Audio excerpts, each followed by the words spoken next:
The Second Congressional Committee on Education recommends ending mass promotions in the education system. The Philippines' year-long chairmanship of ASEAN kicks off in Cebu. The COMELEC officially defers the Bangsamoro parliamentary elections initially set for March 30. A South Korean court sentences former First Lady Kim Kyun-hee to prison for accepting Chanel bags and a diamond pendant. And the last two giant pandas in Japan leave for China.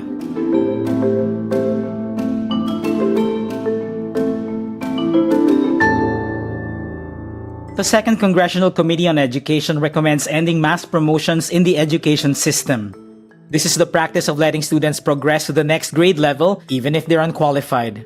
EDCOM 2 Executive Director Carol Marquis tells Raptor's John Neri performance-based bonuses of teachers and the ratings of principals are currently tied to zero dropout rates and 100% completion rates. If you didn't give the supports or resources for the teachers at the school to actually support each child the way they need to, how can you hold them accountable to 100% passing rate and then disincentivize them for every kid that doesn't?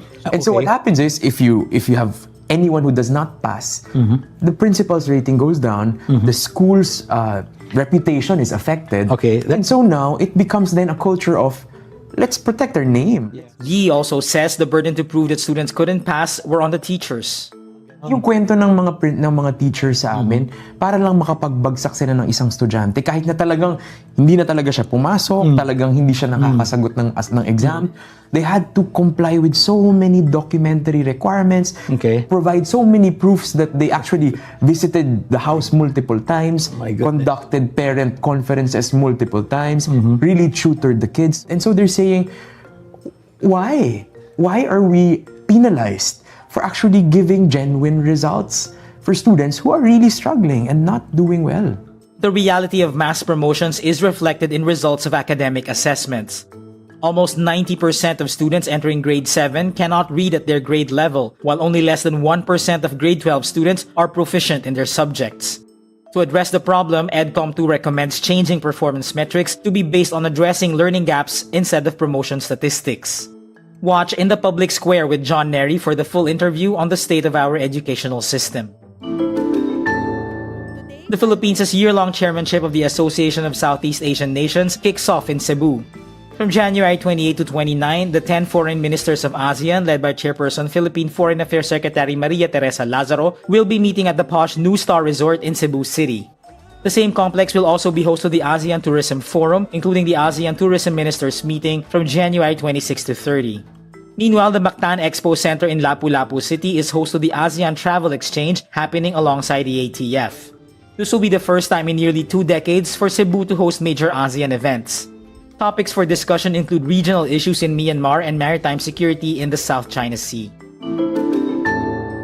The Commission on Elections officially defers the Bangsamoro parliamentary elections scheduled for March 30, saying it will be held once a new date is set by law. COMELEC says the election timelines are already, quote, too proximate, which made the BARMM parliamentary elections, quote, no longer feasible. This terminates election-related activities, including the period of certain election bans. In September 2025, the Supreme Court declared earlier districting laws unconstitutional and ordered that the elections be held no later than March 31, 2026. The SC's decision had postponed the election that was supposed to happen on October 13, 2025. The Bangsamoro Interim Parliament passed a new districting law only in January. Under the law, the COMELEC is barred from adjusting precincts within 120 days before Election Day. A South Korean court sentences former First Lady Kim Kyun-hee to 1 year and 8 months in prison for accepting Chanel bags and a diamond pendant in return for political favors. Kim is the wife of ex-President Yoon Suk-yeol, who was ousted from office last year. The ruling comes amid a series of trials following investigations into Yoon's brief imposition of martial law in 2024 and related scandals involving the once powerful couple. Kim has been detained since August while she was being investigated. The court cleared Kim on charges of manipulating stock prices and violating political funding laws. Hundreds of Japanese panda lovers bid an emotional farewell to the country's last 2 giant pandas, Xiao Xiao and Lei Lei. This as they left Tokyo's Ueno Zoo for China on Tuesday, January 27. The departure of the 4-year-old twins for a breeding facility in China leaves Japan with no giant pandas for the first time in more than 5 decades. While the pandas' return to China had long been planned, their departure has been widely seen as reflecting strained China-Japan ties in recent months.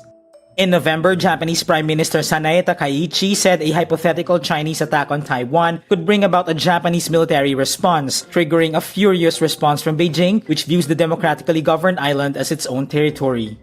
China has long practiced so-called panda diplomacy, loaning pandas to its allies, though it has sometimes taken them back to express displeasure. Giant pandas typically return home after the loan agreement ends. And that's today's wrap. I'm JC Gotinga. Thank you for watching. Click the link below for the full story. For more updates, download the Rappler app.